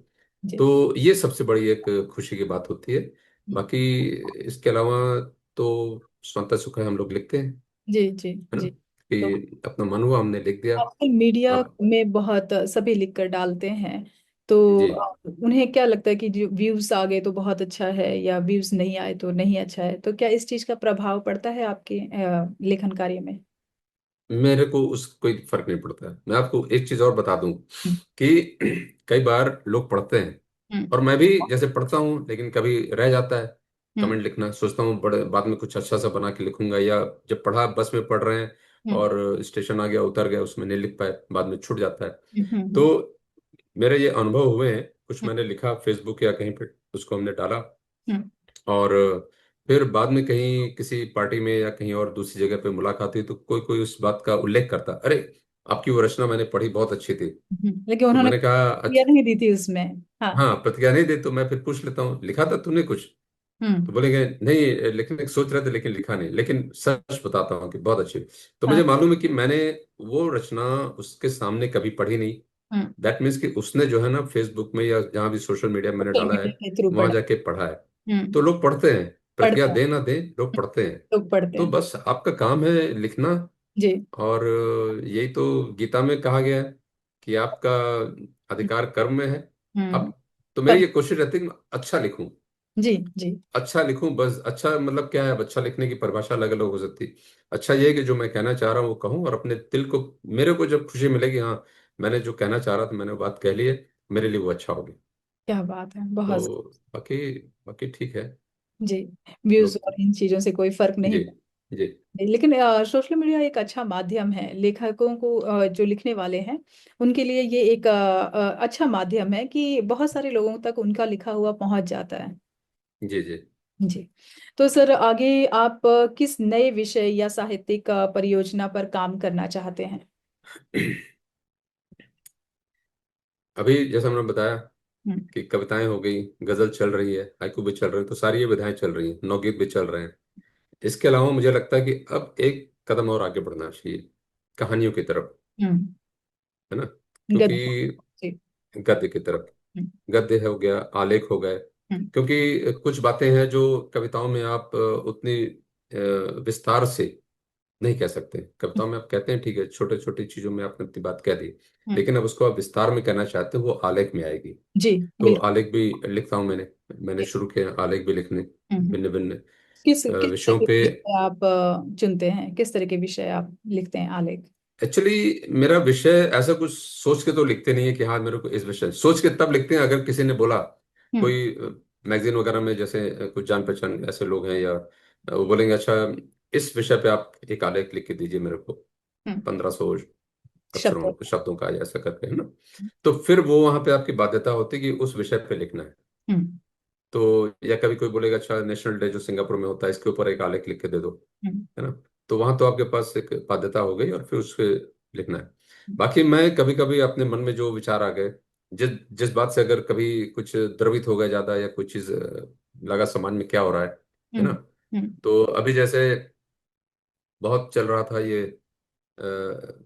नारियां जो है कितनी प्रताड़ित कर रही हैं पुरुषों को, आह। है ना? नहीं, अभी अभी जब मैं विषय बचपन गंभीर में था। है। हम्म। हाँ जी। विषय गंभीर है। बहुत गंभीर विषय हो गया है ना? तो नहीं, अच्छा हाँ, नारियां प्रताड़ित कर रही हैं और प्रताड़ित हो भी रही हैं। जब प्रताड़ित हो रही हैं तो वो पुरुषों को दोष दे रही हैं कि पुरुष अपने आप को संभाल के रखें, ये करें वो करें। तो मैंने कहा नारी की सुरक्षा की जिम्मेदारी किसकी, ऐसा कुछ मैंने लिखा। ठीक है ना? तो मैंने उसमें बताया कि आप जो है दोष देने का कोई फायदा नहीं। आप बोलो कि पुरुष ने आके मेरे साथ दुर्व्यवहार किया, मुझे गलत बात कही, या जो भी मतलब जो हो रहा है। एक जैसे वो पुणे में एक केस हो गया था। पुणे में एक लड़की खड़ी थी बस के इंतजार में, तो एक कोई लड़का आता है, बोलता दीदी आपको बस यहाँ से नहीं मिलेगी, कहाँ जाना है? वहाँ जाना है। वहाँ की बस यहाँ से नहीं जाती, वहाँ से जाती है, बदल गया है स्टेशन। तो वहाँ ले चलिए, मैं आपको रास्ता दिखा देता हूँ। अभी वो दीदी पढ़ी लिखी लड़की है, वहाँ उसको चले गए, एक अंधेरी बस में बोला ये बैठ जाओ, ये जाएगी। और वो मतलब बोली कि भाई ये तो अंधेरा है। बोले नहीं, अभी जब यात्री आ जाएंगे तो इसमें रोशनी आ जाएगी, सब ठीक रहेगा, आप बैठ जाओ। वो बैठ गई बेचारी, पता नहीं क्या सोच के बैठ गई, कैसे विश्वास कर लिया, किसी ने दीदी बोल दिया, विश्वास कर लिया। तो बाद में उसके साथ मतलब बुरा हो जाता है। तो फिर मैंने कहा कि और लड़कियां जो हैं, स्त्रियां अपनी सुरक्षा की जिम्मेदारी उनको खुद लेनी है। बिना मतलब किसी ने बस दो प्यार के बोल बोल दिए, या दीदी बोल दिया, और आप विश्वास कर लेते हो उनमें। तो उसके ऊपर मैंने एक आलेख लिखा था।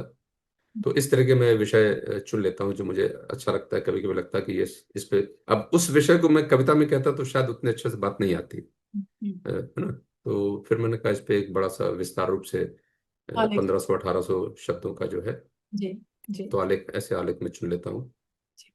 और यही यही हाल कुछ कुछ कविता कहानियों के साथ भी है। के साथ भी इर्द गिर्द हम देखते हैं। इर्द अब गिर्द, हाँ। तो कुछ बहुत चीजें हैं, होती हैं, किसी का आपको सुनाई पड़ता है, तो लगता है कि अच्छा इस चीज को कहानी में ढाला जा सकता है। लेकिन चूंकि अभी शुरुआती दौर है, तो पहले तो उसको कई दिन लग जाते हैं उसकी विषय वस्तु सेलेक्ट करने में। हम्म। हम्म। आपको तो दो लाइन की कोई चीज पता चल गई, है ना? लेकिन वो दो लाइन पे ही कहानी बनती है। बिल्कुल। तो दो लाइन की कोई घटना पता कैरेक्टर हमें चलेगी चुनने आपको, पड़ते हैं, उनके पात्र हमें चुनने पड़ते हैं। पात्र हमको चुनने पड़ते हैं, कथानक उनका चुनना है, फिर अब उनके जो कभी कभी अंत भी डायलॉग हैं, चुनना है। जी। हाँ, तो वो सारा कुछ चुनना है ना? तो इसको किसी ने मुझे बताया, अब ये भी मतलब सीखने का ही एक क्रम है।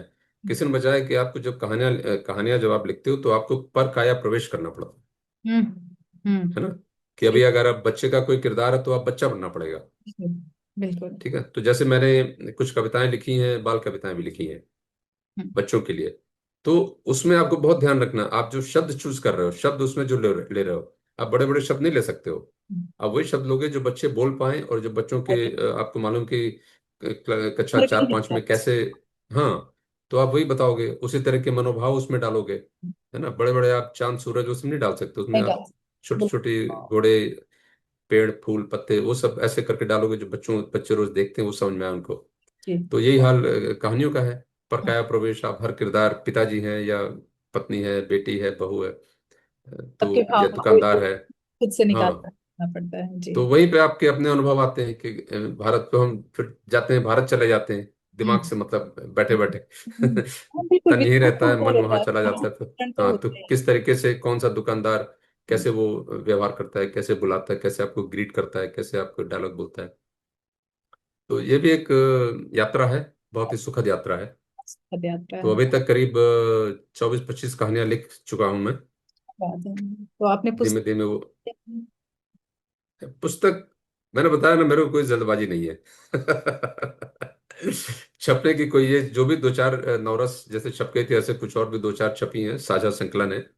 गजल के भी हैं, हाइकू का हो गया, कविताओं का भी कुछ सादा संकलन है, 4-5। लेकिन मुझे अपना एकल, लोग बोलते रहते हैं कि एकल संग्रह आप एकल निकालना चाहिए, इतने संग्रह आप साल हो गए। निकाल सकते हैं, 25 हाँ। कहानियां काफी होती हैं सर, तो एक जी बहुत जी। पुस्तक हाँ। बन सकती है आपके एकल संग्रह। हाँ। हाँ। आप सोचिए करूंगा कोशिश। विचार करिएगा। जी, तो अब जी। हम अपने साक्षात्कार के अंत पड़ाव में हैं। तो मैं आपसे जानना हाँ। चाहूंगी कि हमारे दर्शकों और नवोदित रचनाकारों को आप क्या संदेश देना चाहेंगे। लेखन के मामले में तो मैं बोलूं, मैं खुद ही नवोदित हूँ, क्योंकि 5-6 साल से लिख रहा हूँ, है ना।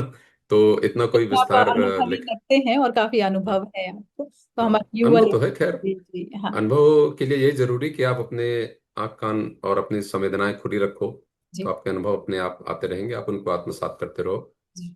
जो नए लेखक हैं, जो लिखना चाहते हैं, तो सबसे पहली बात तो उनको ये समझना चाहिए कि उद्देश्य क्या है ना। जैसे मैंने कहा कि मैं क्यों लिखने लगा, कि हाँ भाई, अपनी बात लोगों तक अच्छे से पहुंचा पाऊं, जो मैं कहना चाह रहा हूँ, जो मैं बैठ के गपशप के समय में वो बात नहीं कह पा रहा हूँ, तो या फिर गपशप में कह भी रहा हूँ तो एक सीमित लोगों तक वो बात पहुंच रही है। जी ज्यादातर लोगों को पहुंचानी, तो उसको मैं अच्छे से समग्र भाव से उसको लिख के लोगों तक पहुंचाऊं। जी और साथ ही मेरा एक ये भी उद्देश्य है कि मैं हिंदी में भी थोड़ा अपना सहयोग कर पाऊं प्रचार प्रसार में। जी इसीलिए मैं ऐसी भाषा शैली चूज करता हूँ, ऐसे शब्द चुनता हूँ जो लोगों को समझ में आ जाए, है जी ना। और साथ में अपना भी निखार हो रहा है, जैसे मैं अगर सकारात्मक चीजें लिख रहा हूँ तो मेरे अंदर भी वो चीजें मेरे व्यवहार में आ रही हैं। जी तो नवोदित रचनाकारों के लिए ये कि पहले अपना वो उद्देश्य समझें कि क्यों लिखना है ना। और कम लिखें लेकिन अच्छा लिखें, जी बिल्कुल डूब के लिखें उसको पूरा। ये नहीं है कि जल्दी जल्दी करके ज्यादा लिखना है। जी। कि आजकल लोग हैं जल्दबाजी में रहते हैं कि मेरे को छपना है, हम्म। उसकी छप गई, उसकी छप गई, मेरी भी छपनी चाहिए। तो खुद भी लिख रहे हैं, मात्राओं की त्रुटियां हो रही हैं या शब्दों की त्रुटियां हो रही हैं, है ना। लेकिन लोग छाप रहे हैं। अच्छा, प्रकाशक भी कभी कभी शायद सोचते हैं ठीक है, ये छपवाने आया तो छाप दो इसका। तो लेकिन उनका मानने मतलब अगर आप भी किसी की पढ़ेंगे जिसमें अगर त्रुटियां होंगी शब्दों में, मात्राएं नहीं होंगी, तो आपको भी मन नहीं लगेगा पढ़ने का, है ना। तो हर तरीके से वो बढ़िया चीज पक के आए सामने, तो अच्छा लगता है पढ़ने में। और अच्छा लिखना आवश्यक है, छपना नहीं, है ना। और एक और जो चीज आजकल चल रही है, ओपन एआई, है ना। कल भी कोई जिक्र कर रहा था इस बात का कि अरे आप उसमें डाल दो, क्या आपको चाहिए, सावन पे चाहिए तो सावन का दो तीन शब्द ऐसे डाल के, सावन में विरह, सावन में श्रृंगार, ऐसा कुछ डाल दो, एक रचना आ जाएगी आपके पास। मैंने कहा लेकिन उसमें फिर हमारा जो है सृजनात्मकता का क्या हुआ, हमारी जो क्रिएटिविटी है उसका क्या हुआ उसमें, है ना। और एक जो ये प्रोसेस जो होता है, लेखन, एक एक शब्द आप चुनते हो, एक एक मात्रा उसमें लिखते हो। मैं आपको मेरी डायरी आप कभी देखना, है चूंकि मैं तो सीख रहा हूँ, तो किस तरीके से मैं उसमें काट पीट होती है। जी मात्राएं बिठाता हूँ, फिर शब्द बिठाता हूँ, फिर उलट फेर करता हूँ, फिर गा के उसको देखता हूँ, नहीं बैठ रहा तो फिर। ये मुझे एक मैंने साक्षात्कार सुना था उनका, अशोक चक्रधर जी का। वो जहाँ रहते थे उनके सामने मकान में शायद पंत जी रहते थे। तो बोलते थे मैं पंत जी को देखता था आंगन में बैठे, कैसे वो स्लेट और उसमें लिखते थे खड़िया से, और लिखते थे फिर मिटाते थे, लिखते थे फिर मिटाते थे। तो मतलब लिखते होंगे फिर गाते होंगे, जब गेता में नहीं बैठ रहा तो फिर मिटा के फिर लिखते थे, हैं? तो मुझे बड़ी अच्छी लगी उनकी बात। तो मैं भी वही यही कहना चाहूंगा कि आप धैर्य रखें, धैर्य से लिखें। आपकी एक कविता 4 दिन में बने, महीने में बने, कोई जल्दबाजी नहीं है। लेकिन बने तो अच्छी बने कि जो लोग सुने बोले वाह। और नकल से बचें। आजकल ये भी होता है क्योंकि काफी जो लिख रहे हैं वो इसमें डाल रहे हैं सोशल मीडिया पे। तो कभी कभी ऐसे भी उदाहरण आए जिसमें कि किसी ने, तो जो मैं कह रहा था कि कुछ ऐसे भी उदाहरण आए कि लोगों ने किसी दूसरे की रचना की, कुछ एक शब्दों का उलटफेर किया और फिर अपने नाम से उसको प्रेषित कर दिया। तो आई थिंक इन चीजों से हमें बचना चाहिए, बिकॉज उससे आपकी जो है इमेज भी खराब होती है ना, और आपकी जो क्रिएटिविटी भी अफेक्ट होती है। तो अपना आप लिखें, उद्देश्य पता करें क्यों लिखना है, आराम से लिखें, जी। धैर्य से लिखें ना, कम लिखें बट अच्छा लिखें। बिल्कुल बिल्कुल सही बात आप। और दर्शकों से जहां तक आपने बात कही, हम्म, दर्शकों से एक यही निवेदन है कि जहां आपको अच्छी रचना मिले, पढ़ने को, है ना, या सुनने को अच्छी रचना मिले, दिल खोल के उसकी तारीफ करिए, दिल जी। खोल के उस पर अपनी प्रतिक्रिया दीजिए, शाबाशी दीजिए, हर तरह से उसका जो रचनाकार है उसका मनोबल बढ़ाइए।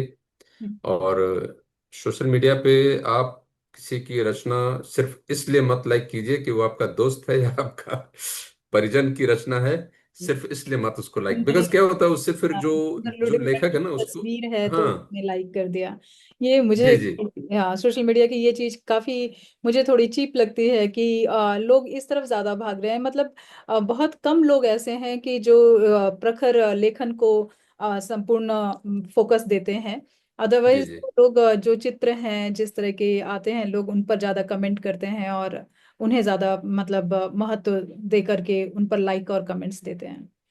हाँ, ये एक नया चलन आजकल चल गया कि रचनाकार हैं, विशेष वर्ग के रचनाकार रचना के साथ अपनी तस्वीरें डालते हैं। अरे भाई, let let my work speak, no. हम्म। मैंने जो लिखा है लोग वो पढ़ें, मेरे को क्या देखना है। ये हम्म। जरूरी नहीं कि वो मेरे को देखें, मेरी रचना पढ़ें, उस पर कमेंट दें, उसको सराहें, वो हमारे लिए ज्यादा खुशी देगा। बिल्कुल। तो यही है, दर्शकों से भी यही जी जी। है गुजारिश जी कि जो अच्छा मिले पढ़ने को उसको बिल्कुल आप दिल खोल के उसकी प्रशंसा करें, जी। है ना। जी आलोक जी, सिंगापुर में जिस तरह से हिंदी का प्रचार प्रसार हो रहा है, तो VSS सिंगापुर के बारे में आपके क्या विचार हैं? VSSS, आई थिंक आप बहुत अच्छा काम कर रही हैं। और पिछले कुछ वर्षों से मैं देख रहा हूँ कि आप निरंतर कुछ ना कुछ कार्यक्रम करती रह रही हैं। और नए जो यहाँ पे जिनका प्रकाशन, जिसकी बुक किताबें प्रकाशित हुई हैं, उनको भी आप बुलाती हैं। तो आई थिंक सबको जोड़ के रखना, और जितने लोग जुड़ेंगे, जैसे मैंने बताया ना कि जब हम लोग यहाँ पे आए तब शायद एक दो संस्थाएं थी, अब धीमे धीमे विस्तार हो रहा है। और इस दौरान पिछले 18-20 सालों में कई और जो भारतीय आए हैं उनमें लेखन की रुचि भी देखने को मिल रही है, क्योंकि पहले तो आप उंगलियों पे गिन सकते थे जी लेखक जितने थे, जी।